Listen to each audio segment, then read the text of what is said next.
us know it's endangers wildlife habitats, humans also. We're going to talk today about mercury contamination and carbon pollution. Now, as I said just a little bit earlier, huge victory this week. On Monday, the EPA released their mercury rule, which is going to regulate mercury and other toxic chemicals on a nationwide basis for the first time in United States history. And that's, it'll cut mercury emissions from power plants by 91%. So let's talk a little bit about mercury, where it comes from.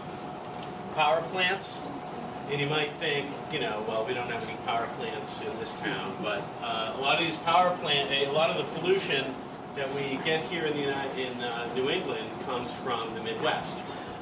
Power plant over here, say in Ohio, coal-fired plant, and their air's a little bit dirty, so what do? They make their smokestack a little bit higher. The pollution gets up into the jet stream, comes over, and falls on our water and our land. And so the rain comes down and the mercury settles in here, and the plankton and stuff eat it up. And then the fish eat the plankton and the plants and so forth. And then we catch the fish, and it gets into the food cycle. All 50 states have mercury advisories. 125 Massachusetts bodies of water have advisories warning people to severely limit or not eat fish. The reason there are only 125 bodies in Massachusetts is because there are only 125 bodies tested. There's a chance that there are a couple that might not be impacted, but it's just a matter of the limitations on the testing. It's a severe problem here. And this map will give you a little bit of an idea. This is from the EPA, and this is showing mercury deposition in the United States. And as you see, it's all right here on the East Coast, and we are right in the bullseye. Some of the highest mercury levels that have been recorded on the continent come from right here. And if you notice, it isn't so bad over here. That's because the prevailing winds are blowing all the pollution from the rest of the country right over here, and that's why we're called the tailpipe of the country. And so these mercury rules affect us in a positive way, maybe more so than most other parts of the country. Now, anyone know why the Mad Hatter is the Mad Hatter? Because he had mercury, you have to use mercury in a cat, so he kind of went crazy. Exactly. These old hats, these stovepipe hats, you cured them with mercury. They're kind of a felt material. And so they'd put the mercury right on their hands, and they'd, do whatever they do, and they went nuts. So mercury causes damage to the brain, nervous system, kidneys, and liver. And exposure can interfere with brain and nervous system development in fetuses, infants, and young children. I have a friend that I work with up in New Hampshire. And he used to be a wildlife biologist. And one year, the Department of Fish and Game or Environmental something called him up and said, hey, we want to test some fish for mercury poisoning. So he went out and caught the fish himself. They caught 133 fish, and a quarter of them had mercury levels that were so high that it would be really dangerous for a pregnant woman to eat it. So. And then the loons eat the fish, ducks eat the fish. Do ducks eat fish? No. But anyways, it's a big problem. Okay, so the mercury rule. I think these are carbon pollution numbers overall, but premature deaths, fatal heart attacks, asthma attacks are all skyrocket when you talk about toxic pollution and carbon pollution. If you look, say, in Holyoke, Massachusetts, there's a coal-fired power plant on Mount Tom, which is right upwind from Holyoke, and the asthma rates there are way higher than the national average. So, all right, that's great. We've got mercury under control. We're starting to move towards getting mercury out of our environment. So now, what's the next challenge? That's carbon pollution. again, also from coal-fired power plants, also from refineries, vehicles, so there are more sources of it. It's the major cause of climate change. And so we've seen around here, has anyone driven down the Mass Pike lately out towards Springfield? It's like, you've seen all the trees that are down from the storms and so forth. And then last summer, the hurricane that ripped up through Springfield and devastated Vermont. These are, 100-year storms, 500-year storms that are happening every 5 or 10 years now. It's doing a lot of habitat destruction, warming waters for trout and salmon. At this rate, 50 to 100% of the salmon and trout habitat are going to be destroyed, 100% by 2050. Spread of invasive species. I don't have, ticks are not an invasive species, but has anyone noticed all the ticks? You don't have dogs? Yeah, you notice all the ticks on them? Yeah.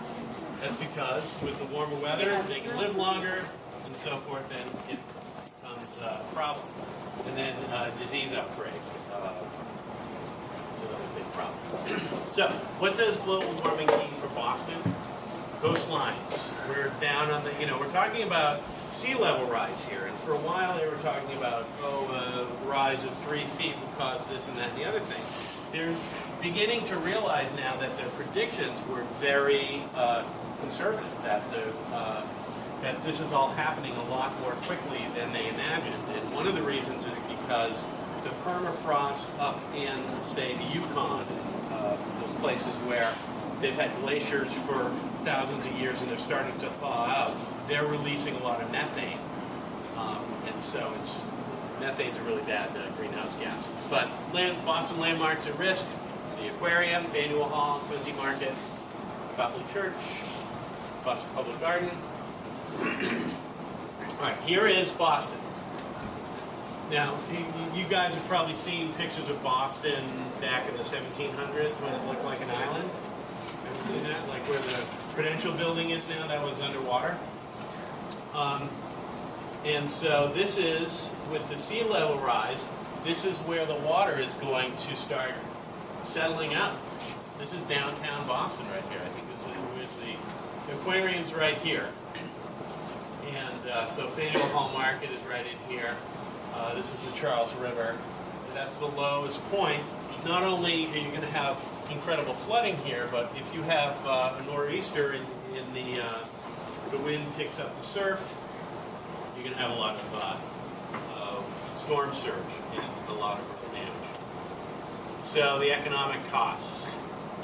In 2006, so that was 6 years ago, so these are old numbers, but 2.5 million people spent more than $1.5 billion in Massachusetts hunting, fishing, wildlife viewing, and that would mean things like people coming to hotels, and restaurants, and all that. It's a huge business. Winter recreation. Once the snow stops coming, you can't get it back. And these Massachusetts ski resorts, which they're dwindling anyways, they're probably going to be under more economic pressure. So the carbon rule is the next thing on the EPA's docket, sometime in the beginning of next year. And so it's basically going to be the same idea as the mercury rule. They're going to do a comment period where, say, for 30 or 60 days, they're going to invite comments from people like yourself and me and everyone just saying what they think about the carbon rules. So there's going to be a real push to get people like yourselves who care about clean air to write a comment to the EPA. And so then we'll be delivering those, and then hopefully this year they'll be announcing some carbon rules. And there's going to be a lot of pressure to kill these. Because as we all know, the people in D.C. are elected officials are trying to cut somewhere between $1.3 and $4 trillion from our budget. Anyone know how many $1 trillion is? I can't even think. Yeah, lots and lots of zeros. So if you look at what's been going on the last few months in D.C., when they're saying, all right, we have to trim the budget and so forth, so what do they go after first? The environmental regulations and the stuff the EPA is doing.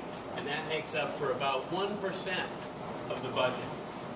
So they're taking one thing here and making a big deal out of it, where this isn't the source of our problem here. This is, if anything, this is the one thing that government does do well. Because if you look at, if you go back to that map of the mercury deposits, if there's no entity, or if the United States isn't there to protect us from the pollution from one of our neighboring states, there's no other entity that can do that. And so it's really important. So what can you do?